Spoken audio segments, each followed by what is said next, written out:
Beruntung betul lah orang-orang yang hidup di masa zaman Rasulullah dulu ya bang. Ya, bagi orang-orang yang beriman dan mencintai Rasulnya. Tapi banyak juga orang yang celaka karena justru menjadi orang yang mengingkari Allah dan memusuhi Rasulnya. Kenapa pula lah orang-orang kafir itu mengingkari Rasulullah ya bang ya? Padahal kan Rasul tu manusia paling baik akhlaknya kat muka bumi ni. Kalau sampai akulah hidup kat zaman Nabi tu dah berjumpa dengan Rasulullah tu, mestilah aku orang paling dekat sayang dengan Nabi Rasulullah tu bang. Semua itu tidak semudah seperti yang kau bayangkan, Lul.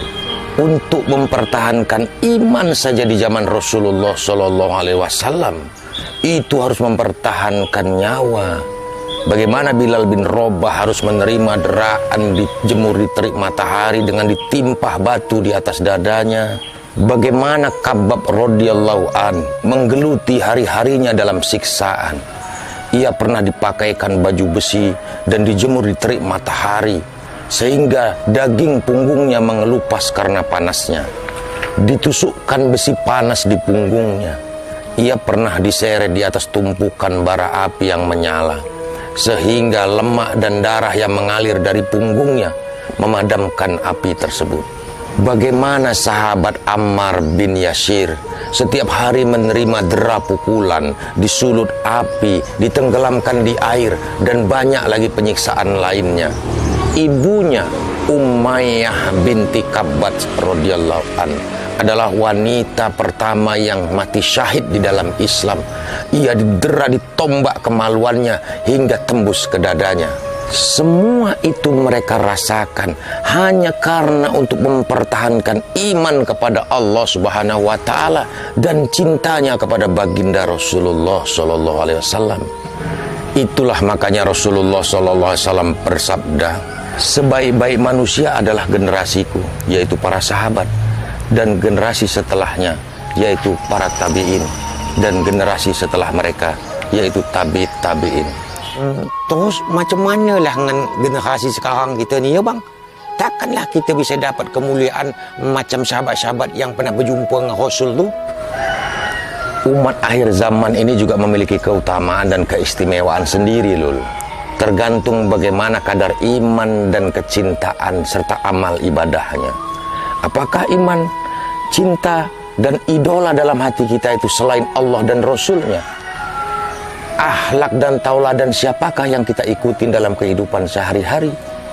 Karena kata Rasulullah SAW, suatu kaum nanti akan dibangkitkan beserta kaum yang mereka ikutkan. Kalau cara hidup dan akhlakmu mengikuti cara orang-orang barat sana, maka engkau kelak juga akan dibangkitkan beserta mereka. Tapi kalau tauladanmu adalah baginda Rasulullah SAW, maka insya Allah engkau juga akan dibangkitkan beserta golongan orang-orang yang dekat dengan baginda Rasulullah SAW. Rasulullah SAW adalah orang yang teramat mencintai umat ini, Lul. Tidak pernah terlewatkan dalam satu hari pun umat ini dalam pikirannya. Sehingga sampai akhir wafatnya, dari mulut mulia beliau terucap kata ummati, ummati, ummati. Itulah besarnya cinta baginda Rasulullah SAW terhadap umat ini. Tapi apakah rasa cinta itu juga ada di dalam hati kita? Ataukah hati kita sudah dipenuhi dengan kecintaan-kecintaan terhadap makhluk lainnya, terhadap artis idola, tokoh idola, dan politikus idola? Padahal sungguh amat beruntunglah umat akhir zaman ini dibandingkan dengan para sahabat yang hidup di zaman baginda Rasulullah SAW. Jika umat saat ini mengikuti dan cinta kepada sunnah-sunnah baginda Rasulullah, karena Rasulullah pernah bersabda, beruntunglah orang-orang yang pernah melihatku dan beriman kepadaku. Tetapi sungguh sangat beruntung kata Rasulullah, hingga diulanginya 7 kali, bagi orang-orang yang tidak pernah melihatku tetapi masih beriman kepadaku.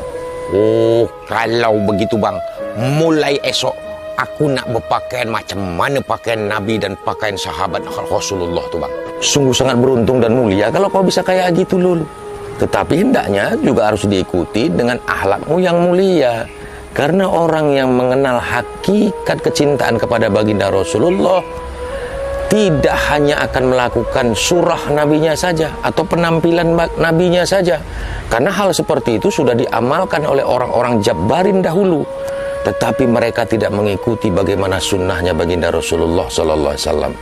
Aisyah radhiyallahu anha pernah meriwayatkan baginda Rasulullah sallallahu alaihi wasallam pernah bersabda, orang yang paling dibenci oleh Allah adalah orang yang kedua pakaiannya jauh lebih baik daripada amal perbuatannya.